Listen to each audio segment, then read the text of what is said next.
every 2 hours, just like on your favorite cable sports channel, except GSMC Sports Network is absolutely free.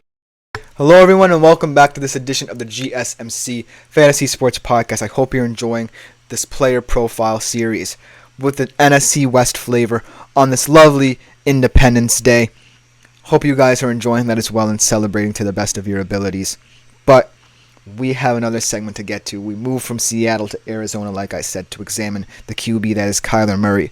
But before we begin with that segment, let's get rid of Tyler Lockett, unfortunately, and remind you yet again that if you do feel so inclined to please leave a tip at the link gsmc.cloud. It is a huge support to me and my fellow podcasters and ultimately the network. You can also leave any burning questions, comments, or concerns about my show or any other show, really, at the link gsmc.cloud, and they will be addressed at the beginning of next episode. Without further ado, let's jump right into another fantasy player profile concerning the NFC West, specifically that of Kyler Murray. Now, Kyler Murray is quickly becoming someone who is going to be heavily scrutinized throughout their career, no matter what happens. No matter if he stays healthy, no matter if he's injured like he was last season, Kyler Murray will always be debated about and discussed, mainly due to not just his injury history, but whether he can really be anything for the Arizona Cardinals. And we really haven't seen any stability with the Arizona Cardinals to suggest that Kyler Murray can perform to the best of his abilities. However, when we have seen him on the field, he has shown flashes at even a little bit of long stretches of seasons where he's been one of the most consistent quarterbacks and fantasy quarterbacks in the NFL. So without further ado, let's jump right into what makes Kyler Murray so interesting. Throughout his career, he's accumulated 1,311 total fantasy points. In 2020, he accumulated about 25% of that alone, where he had a whopping 378.74 fantasy points. So in that COVID season, that seems to be a huge season for a lot of fantasy players in terms of their production. But last season, let's talk about Kyler Murray. In the games he did play, he actually was the QB9 in fantasy points per game. So as you can see, he still has that force to him. He still has that Kyler Murray-ness that can truly elevate an Arizona Cardinals offense that desperately needs him to.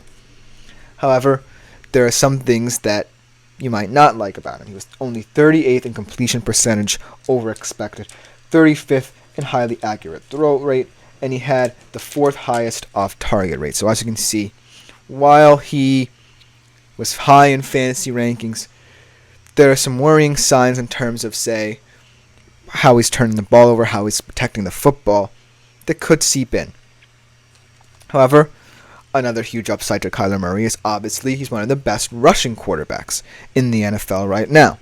9th last year in rushing yards per game amongst QBs, 15th in carries, 9th in red zone carries for quarterbacks as well. So as you can see, you have to take the ugly with the good with Kyler Murray. He really hasn't found his footing throwing the football, mainly due to the fact that he doesn't necessarily have the best receiving core anymore. He has no more DeAndre Hopkins. He's long gone. And now he has kind of this ragtag bunch of skill position players who is going to try and sort themselves out as the year progresses. But for now, I think Kyler Murray's biggest upside is his ability to be a dual threat quarterback. The throwing will come along, but if you focus on the rushing, it's proven that he can vault himself at least into the QB 10 to 15 discussions. Next year is expected to be one of those average kind of years for quarterbacks with high-end production in some areas and low-end production in others. He's projected to have 3,511 yards, 22 touchdowns, 13 interceptions, 461 total rushing yards, and 5 touchdowns for a total of 293.7 fantasy points. So as you can see, they add a lot of weight in terms of rushing and how they project Kyler Murray. Now, here's why Kyler Murray, I think, can be one of, if not the best quarterbacks in this division. I think that Geno Smith is going to be a huge question mark.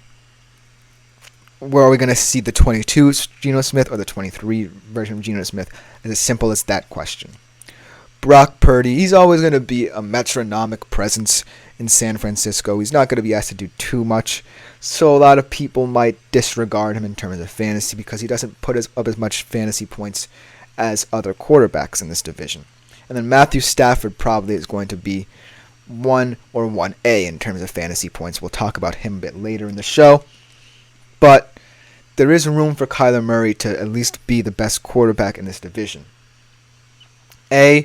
Because I think this year, even though it's a pivotal year for him and for the Arizona Cardinals, I feel like a lot of pressure is off him. He's coming off an injury. This is his worst kind of skill position group he's ever had. It's kind of a barren room outside of a guy like Trey McBride, we'll talk about coming up later in this week. But I kind of feel like all bets are off for Kyler Murray. I think he's definitely going to have a certain sense of freedom afforded to him in how he plays the game of football. And so I'm really thinking that Kyler Murray's projections will look a bit foolish. I think he can produce not only in the rushing side of things, but also throwing the football. I really like his upside. I really think that Kyler Murray is still early in his career, enough for him to feel confident in knowing that one bad season isn't going to derail his entire career. And so I'm looking at Kyler Murray as someone who, yes, you have to view it as a prove-it year, but also someone who is going to throw caution to the wind and might play fast and loose. That can be very exciting in terms of your prospects in fantasy. You want someone who can put up points in a hurry, and Kyler Murray can do that, obviously. He might give you a couple more turnovers than you would like, but still, Kyler Murray is someone to look out for, definitely, in my humble opinion. Now let's look at the reason why, and the glaring one, why I don't like him, and the reason why is the wide receiver room is barren. And I don't see anyone really stepping up in this Arizona Cardinals system. I really think that there are a bunch of wide receiver 2, wide receiver 3s on a lot of teams' depth charts should they not be an Arizona Cardinal. And so I really don't see anyone truly panning out and Kyler Murray saying, okay, rely on you. It's kind of telling to say that a tight end is perhaps the best fantasy and real-life option for Kyler Murray at the moment in Trey McBride, who had a nice little season. He had a nice last few years of the season when he had Kyler Murray throwing to him, and so I think that connection can develop. But still, you definitely want a go-to receiver, not just a tight end to bail you out, because eventually that will run dry because tight ends aren't as reliable. You're not going to be Travis Kelce or Mark Andrews or George Kittle all the time. It's going to be a very static offense. And I think that in many ways that doesn't necessarily suit Kyler Murray's best assets. I think that you want Kyler Murray to improve as a passer. That's the one thing that the Arizona Cardinals will want to focus on, improving Kyler Murray as a passer and also developing these young receivers to get up to his level. And so I think this is going to be a learning, trying period for the Arizona Cardinals as they look ahead to the season, mainly due to getting Kyler Murray even more familiarized than he already was coming off that injury, and also getting the wide receivers up to speed as well, because there needs to be someone that Kyler Murray can rely upon. He doesn't have that deep vertical threat that he used to in DeAndre Hopkins, and so it's really looking like this is dire straits in the wide receiver room for Arizona. And that certainly means that Kyler Murray's presence alone can't necessarily be the reason that the Arizona Cardinals will be competitive. Because last year they were more competitive than people thought.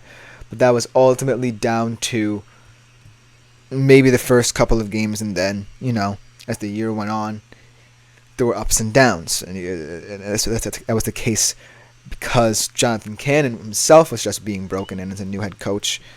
And, there's a lot of questions about him. And so I feel like ultimately the best I can say about Kyler Murray is that he's always going to have that dual threat ability. I think he's always going to be the best player on the Arizona Cardinals just because of that.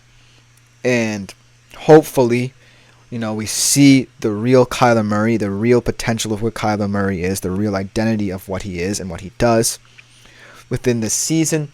I don't necessarily think Arizona is going to be any good, but if there's any reason for hope, it's that Kyler Murray will always be there.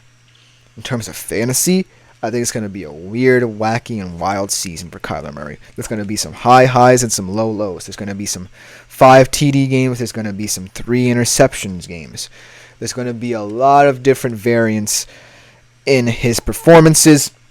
And so I think it's a fun option, but I don't think you could place all your cards into him. I think that you take him as he comes, and that's what makes him so controversial as a player. But that should just about do it for this player profile. Coming up next, we look into a quarterback in this division who's perhaps the best in fantasy, but also someone who you really have to delve deeper into to see how consistent he truly is. We'll be right back with that segment on the GSMC Fantasy Sports Podcast. You don't want to miss this one.